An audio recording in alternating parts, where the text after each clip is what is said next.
Is men's basketball catching their stride? We will fill you in. Hello, I'm Tegan Lamont. And I'm Dana Pecora. We are also going to meet some of LaSalle's most passionate sports fans. You're watching LaSalle TV's home for Explore Athletics, SportsLine.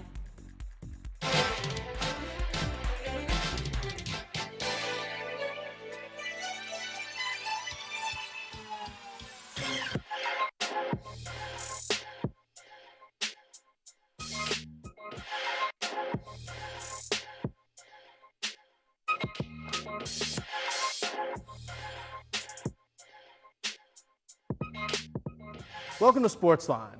We've got a lot packed into today's show for you, including a new SportsLine guest joining us to talk about men's basketball. Men's basketball's first win in the Big Five this season. Woo! Big Five win. And later, we'll be meeting the two people who keep the spirits high at the Tom Gola Arena. But first, let's take a look at our SportsLine top three.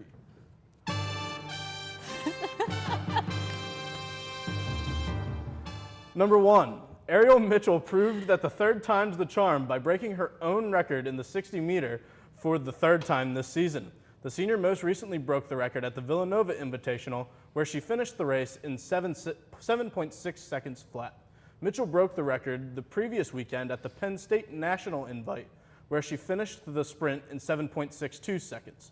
She first set the record back on January 11th at the Brian Horowitz Invitational after running the race in 7.63 seconds. Number 2, 3 women's basketball players set their career high in points this week. Michelle Nichols scored 23 at home against Rhode Island, along with another career high of 7 assists. Earlier in the week against Davidson, Jaren Reese and Janae Sanders set their own career highs with 19 points each. Reese would lead the team with 9 rebounds, while Sanders got to the free throw line 15 times. Number 3, the men's basketball team has finally hit their stride and is now on a 4-game winning streak. The streak has given the Explorers a conference record of over 500 and are now tied for 7th in the A10. LaSalle started the streak back on January 23rd with a win against Fordham and have since defeated UMass, Richmond, and most recently, St. Joe's. We'll be talking more about this streak later on in the show, and we'll be talking about the St. Joe's games with Jamie Smith. That's all for this week's headlines. Now let's see how our teams fared this week. Men's basketball traveled to Richmond to take on the Spiders on February 2nd. Senior guard Pookie Powell had one of his best performances of the year as his 18 points led LaSalle on their way to a 66-58 victory. Freshman Ed Croswell continued his hot streak, hauling in a whopping 16 rebounds and scoring 9 points on just 5 shots. Richmond has had a rough start to conference play as the loss dropped their record to a poor 2-7 in the A10, while the Explorers moved to 500 in conference with the win. LaSalle then returned to Tom Gola Arena to take on Big Five rival St. Joe's. Jamie Smith has more. On Tuesday, February 5th, the LaSalle Explorers hosted Big Five and Atlantic 10 rival St. Joseph Hawks. The Explorers' offense came out fast, grabbing a quick 21-9 lead, capped off with the back-to-back threes from Isaiah "Shaggy" Diaz. The Hawks would clip away for the rest of the second half, pulling within 1 point after a pair of threes of their own. A quick layup gave the Explorers a 39-33 halftime lead. Sophomore David Beatty led the Explorers with 12 of his 15 points in the first half. In the second half, LaSalle took control of the games and held a double-digit lead for most of the half. Tracy Carter, Pookie Powell, and Saul Fury all scored in the double figures with 14, 12, and 11 points respectively. Freshman standout Ed Croswell had 8 points and 8 rebounds for the Explorers. In the 83-69 win, LaSalle shot 53% and out-rebounded the Hawks 35-24. Explorers now have a winning record in the A10, tied for 7th place at 5-4, while 7-14 overall. For SportsLine, I'm Jamie Smith. Jamie is here with us now. Jamie, if you're here, you've seen a couple wins finally at Tom Gola Arena. The team seems to have finally caught a little stride. How do you feel about them right now? I think that the team winning has definitely boosted the morale for the team. Like, there's a lot more fans coming out to the games, and it's no longer like a joke that like we always lose, I feel like. And I feel like now, since we're starting to win and we're starting to get more fans out there, it's a lot more fun, it's a lot more energetic, and I love that for our team. I think that's great. 100%. We literally went 0-10.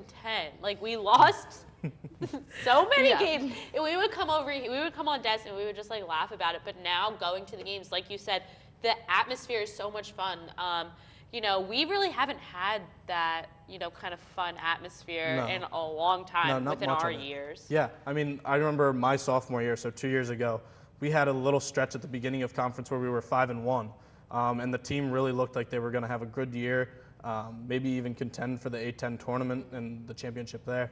But they ended up falling apart and had a bad season overall. Yeah. So hopefully this little hot streak that they're on right now doesn't fade away, and hopefully Coach Ashley Howard has built a little bit of a cohesive unit with them right now. We've talked about the team as a whole quite a bit so far, but I want to talk about specific players right now. The first person that really stands out to me when I watch them is the freshman, I guess he's considered a forward, but he plays center for us, Ed Croswell. Yeah. Yeah. He's had an absolutely fantastic stretch here. He's very high in the nation in offensive rebounding. He's really grinding out every minute of every game for us.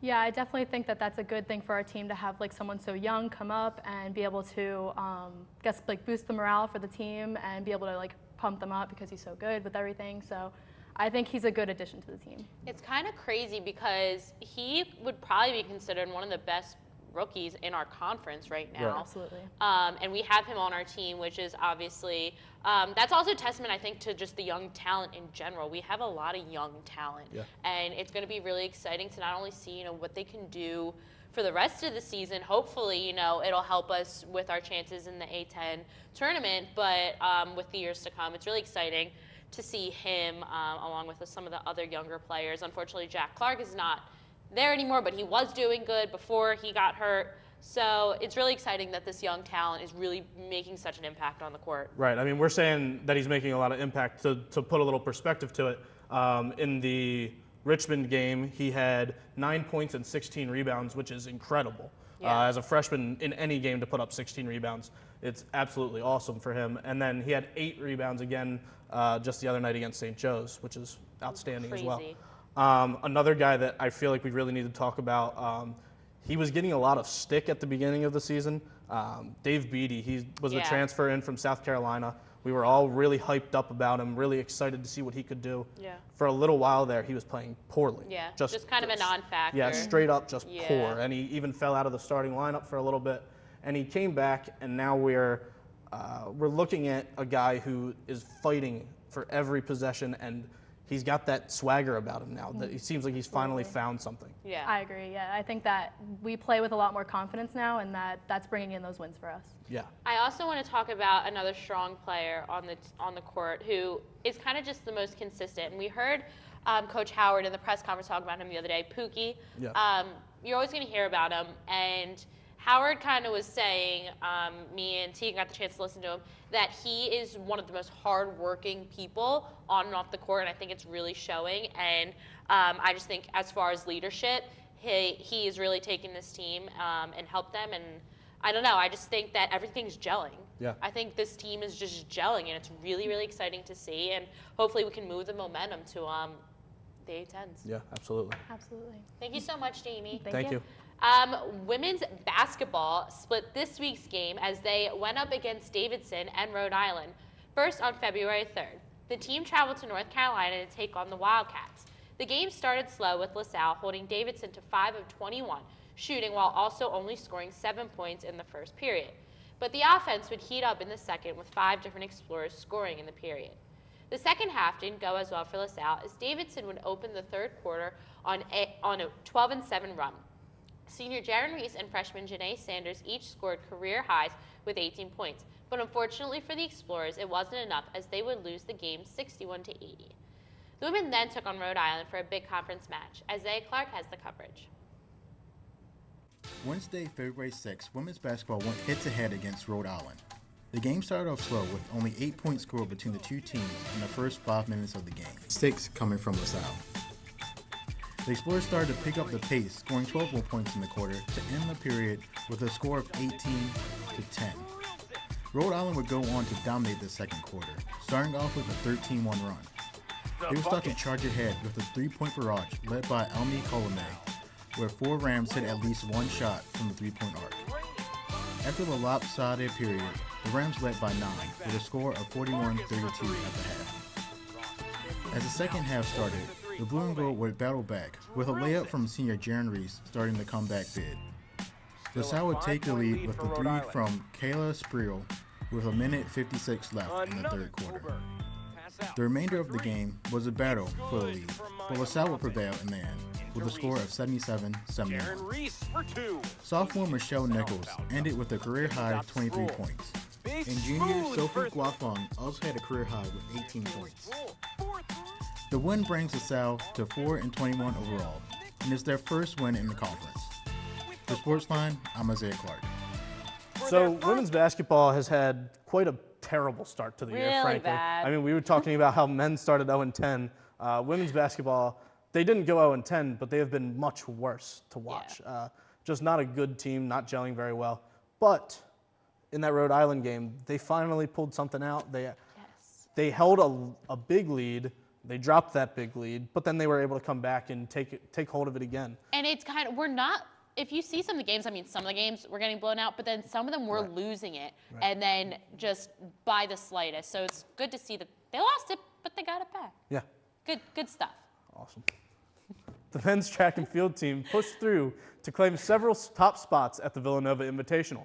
Anthony Hawthorne competed in the 800-meter event and placed second. Hawthorne finished the event 1 minute and 52 seconds. Luke Jaku-Zarakowski also claimed a second-place spot in the mile, clocking in with a time of 4 minutes and 12 seconds. Darian Alston represented the Explorers in the triple jump and leapt 14.85 meters to take second place. Dennis Mania was the last Explorer to claim second place. He competed in the high jump and came up with a mark of 2.2 meters, which was his season best. The women's track team also participated in the Villanova Invitational in Staten Island, New York.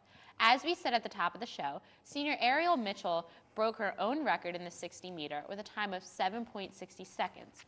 Mitchell also competed in the 200 meters, where she finished 11th overall with a time of 25.5. Junior Jessica Bryant finished in second place in the long jump with a leap of 5.7 meters. The junior placed fourth in the triple jump with a jump of 11.3 meters. Junior Grace Mancini placed fourth in the mile and recorded a time of 4 minutes and 51 seconds. Men's swimming took on Villanova in the Villanova Sprint Fest on February 2nd. The men ended up with top finishes in 9 different events. Freshman Ian Venter was the only swimmer to earn wins in 2 different events. Venter won the 650 free at a time of 6 minutes and 12 seconds, and the 100 back with a time of 53.5 seconds.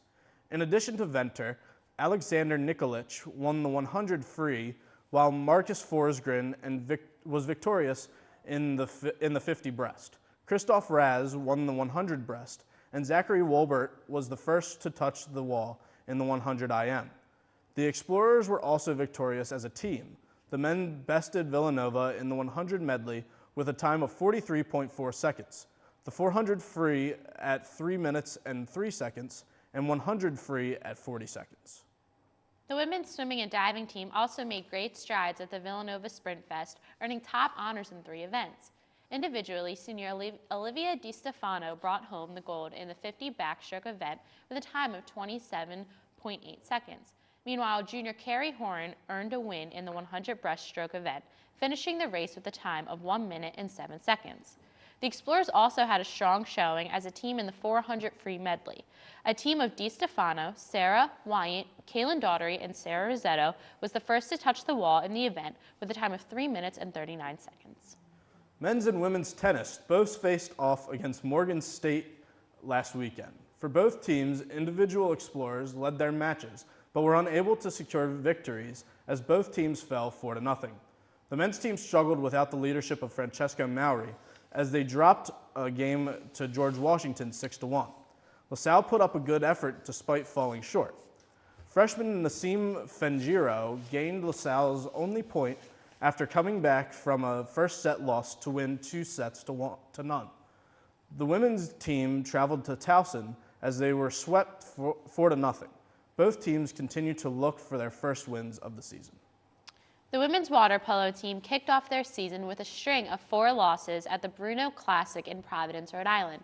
In their season opener, LaSalle fell to a Brown University team that received votes in the national poll. The Explorers put up a strong second-half effort, outscoring Brown 4-3, but were ultimately defeated 14-8. The Blue and Gold kept their next game tight through the first 2 quarters against St. Francis, entering the half down only 8-6. However, the Red Flash finished strong and handed LaSalle a 13-8 loss. Bucknell dominated the 3rd game of the Classic, leading 14-4 going into the final quarter, before taking a 16-6 final. The toughest competition came up in the final game against number 18 Harvard. The Explorers were shut out in the game, falling 17-0. When we come back, we will talk with the 2 biggest members of the fan section. Stay tuned.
Welcome back. Welcome back. We have something a little different for you this week, as I got to chat with the Explorer himself. Take a look. You were on camera. Dan Hall is an ordinary LaSalle student with a not-so-ordinary work study. Hall works as LaSalle's mascot and has been doing so since his freshman year and has worked countless events. 90% of them, I'd say, of women's and men's games, home games, and a couple traveling, like for their conference tournaments. I go to wherever those are with them. Hall is carrying on a sort of family legacy, as his brother Ian held the role before him. My brother went to school here before I did, and he was 2 years older than me, but he was doing it at the time himself. His freshman or sophomore year, he went to the activities fairs, like to the cheer team, was like, hey, I'd like to do the mascot if I could. But then he went on co-op or something his junior year, I think, and asked if I wanted to, because he didn't have anyone else. The athletic department didn't have as a backup for him. So I was like, yeah, sure. And it pays as work study, so that's cool too. What's the biggest game day perk given to the man in the suit? Freedom to do what he wants on the sideline. You can walk out there during timeouts. There's no media person that tells me, oh, you can't do that, you can't do this. I don't think anyone really knows the rules for mascots, so they can and can't tell me what to do, which is cool. The cool parts don't end there. Hall has encountered many unique experiences donning the blue and gold suit, including a halftime football game for the Philadelphia Eagles. We had like a halftime game show with the Philly Pros and a couple of the other Big Five, I think. That was really fun. That was a crazy experience, just like seeing the entire stadium. It was like a small part of what a professional athlete gets to see, of like tens of thousands of people just sitting in front of your eyes, just like looking down at you. Hall has never experienced a winning season as an Explorer, but his dedication to the university and his passion on game day adds something to the product for all Explorer fans. For SportsLine, I'm Tegan Lamont. Energy at a maximum, dancing skills spectacular, and charming good looks. Junior Roger Malerba brings all this and more to the fan experience. When a once booming Division I basketball program falls short of expectations time and time again, you count on one person to keep the spirits of the blue and gold alive. That student is Roger Malerba, a junior at LaSalle who quickly made his mark the first time that he entered the doors of Tom Gola Arena. It just kind of happened. I had a passion for dancing freshman year at the games, and then everyone began to know me as that crazy kid who danced, and then it just became like a whole hype thing, and athletics asked me to kind of really get the fan section going and hype them up. Roger was given the job of being the Explorers' #1 fan, with the responsibility of keeping the spirits of the student section alive each and every game. It's really an exploration of what the fan section will do the given day. Sometimes they're willing to help you, sometimes they'll look at you like you have 6 heads, trying to see, but I'm really just trying to get people motivated, have a passion and love for the team like I do. So every game you'll see me dancing like a maniac. People know me as the weird kid at the basketball games, but I just love it because I think it helps our teams out, and they really thrive off the energy. The men's basketball team is currently in a losing season. However, that does not stop the hype man from fulfilling his duties of supporting the men on the court. It doesn't matter win or lose, you still got to have that passion for your team. And so regardless of we're 0-10 or 10-0, I'm still going to be out here going crazy. Just talking to Coach Howard and the players, having a fan section behind the team means everything. You want to not only hype our own guys up and really get them going like they know that they're playing for something, but you also want to get in the heads of the other teams. You want them to know that this isn't their home. This is LaSalle's home. They should thrive off of it, and the opponent should be scared to come here. Dancing in the forefront of the student section is not the only place you'll find Roger. He bleeds blue and gold day in and day out. You'll see me all around campus. I really love LaSalle, and I dedicate my time to it. Oh, Roger. He was a lot of fun to interview and kind of follow around the game. I think it's so important to have people like Dan, like the mascot, and Roger to hype up the student section, because, you know, sometimes the student section can be a little boring if the game's not, if the game's not going well, or, you know, there's no really reason for the fans to be there and be hyped up. So I think it's fun to have people like Roger and the mascot there. Right, absolutely. And Dan is a super awesome guy, and he does something super cool. It's his work study, so that's a really cool thing for him. That is awesome. And it's a family thing, so even better.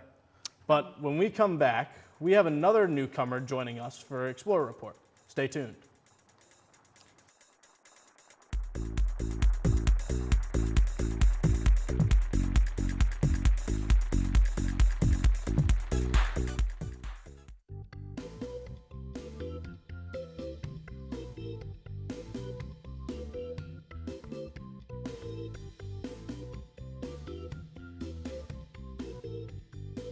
According to the Mayo Clinic, exercising has stress-busting benefits by bumping up your endorphins and improving your mood.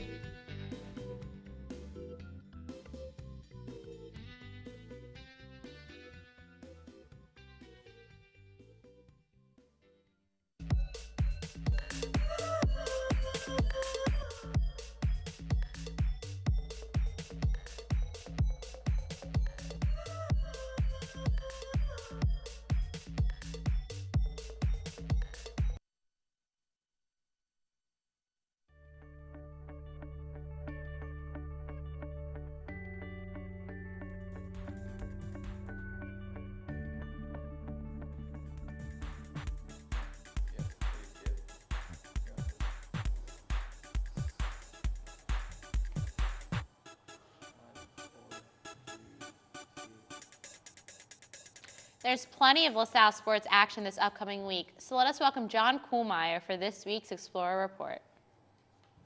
Uh-oh, who's this fresh face? Hi, I'm John Kuhlmeyer, bringing you a new, fresh, updated Explorer Report. On Wednesday, February 13th, LaSalle's men's basketball team will take on Duquesne at Tom Gola Arena. LaSalle is 5-4 in conference, while Duquesne is 6-4, entering a weekend where both teams will have an additional A10 matchup.